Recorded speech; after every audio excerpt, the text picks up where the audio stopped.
Yes, sir. Is that? Now let us take on example on branch accounting under dependent branches.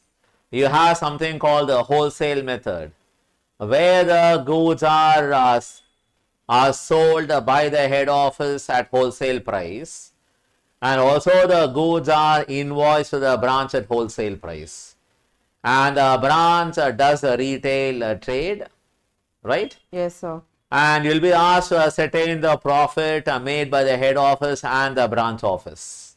Now let's go ahead and take on this example that came in 2015 examination. Here we go. Yes. Beta, having head office at Mumbai, has a branch at Nagpur.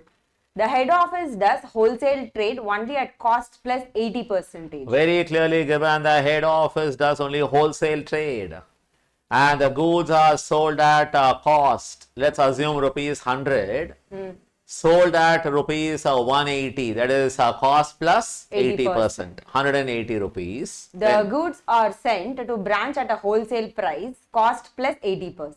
It is given that even the goods are sent to the branch at a wholesale price of rupees 180. Then the branch at Nagpur is wholly engaged in retail trade and the goods are sold at cost to head office plus 100%. That means rupees 100 is a cost to the head office, plus add another 100%, another 100 rupees. That means goods are sold by the branch at rupees 200 to their retail customers. Next. Following details are furnished for the year ended 31st March 2013. Opening stock as on 1st April 2012. 2,25,000 for head office. Head office. Purchases 25,50,000 for head office. Head office. Goods sent to branch, cost to HO plus 80% is 9,54,000. So rupees 9,54,000 worth of goods are sold or transferred from the head office to the branch office. Next. Yes, sir. So sales 27,81,000 head office and 9,50,000 branch. At the branch. Next. Office expenses 90,000 and 8,500. Selling expenses 72,000 and 6,300. Okay. Staff salary 65,000 and 12,000. Okay. You are required to prepare trading and profit and loss account of the head office and branch for the year ended 31st March 2013. So I have been asked to ascertain the profit for the year ended 31st March 2013 by preparing trading and profit and loss account. But if you notice, they haven't given the data regarding closing stock at the head office and at the branch, right? Now first we got to make some workings to calculate the closing stock at the head office. Yes, sir. And also closing stock. Let's assume I am the head office and you are the branch. Okay.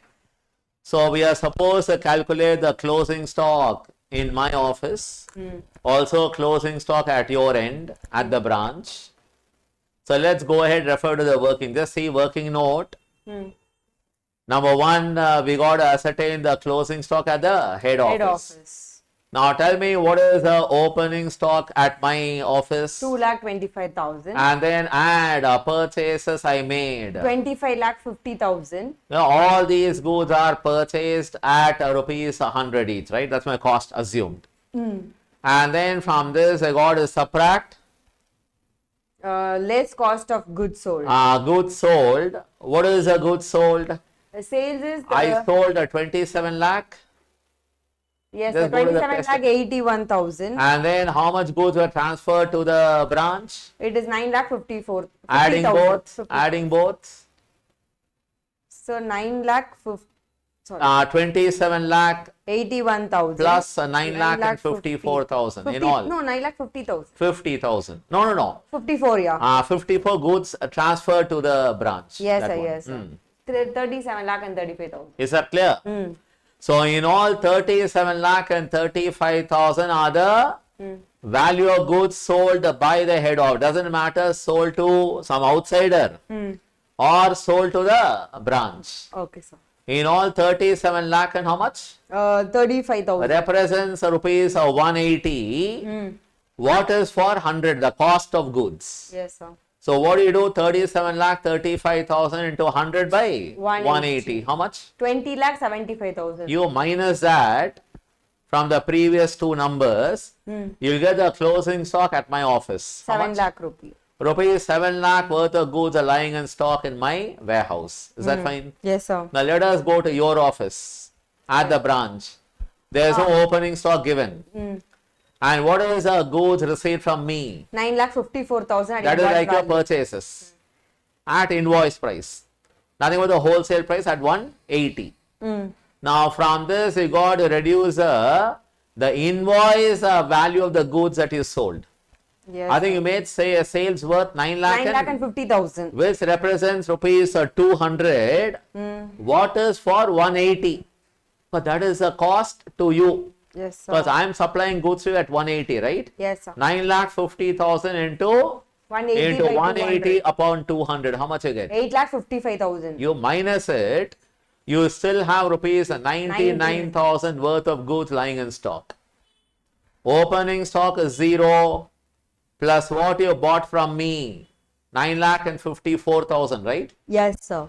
Minus rupees how much? Cost of goods sold 9,50,000 into 180 by 200, 8,55,000. You minus it, you get rupees 99,000 worth of goods at invoice price is not sold.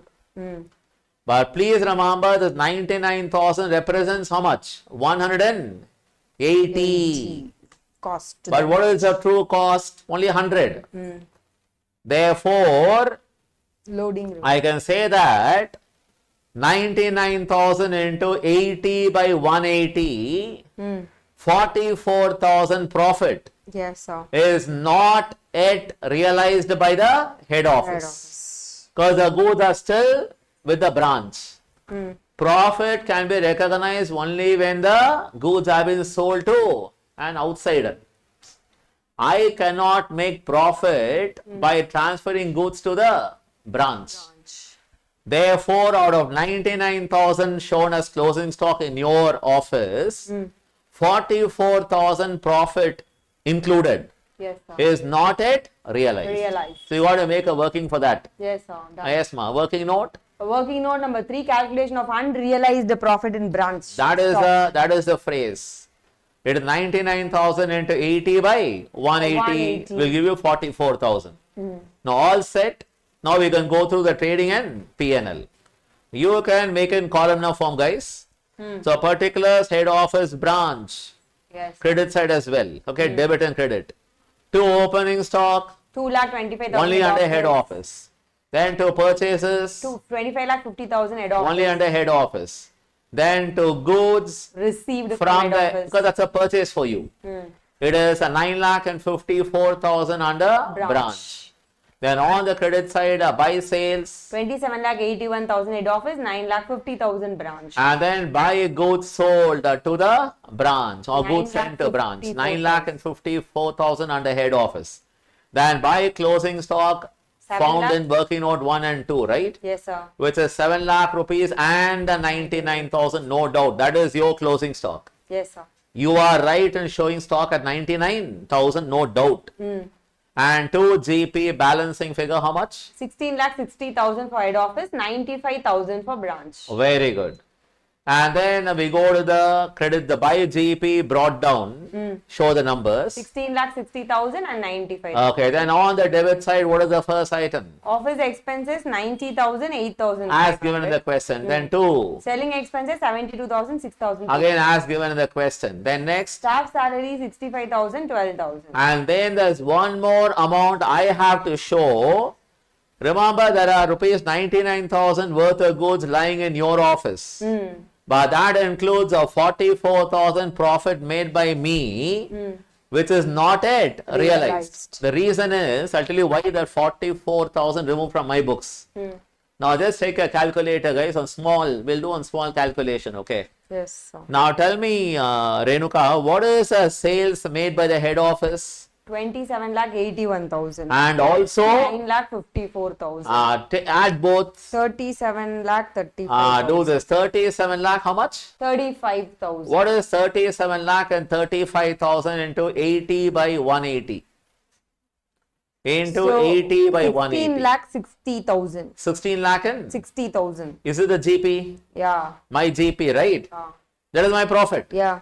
Remember, the sales I made includes 80 rupees profit, right? Yeah. So 80 by 180 on 37 lakh 35,000 gives 16 lakh. 60,000. That means what?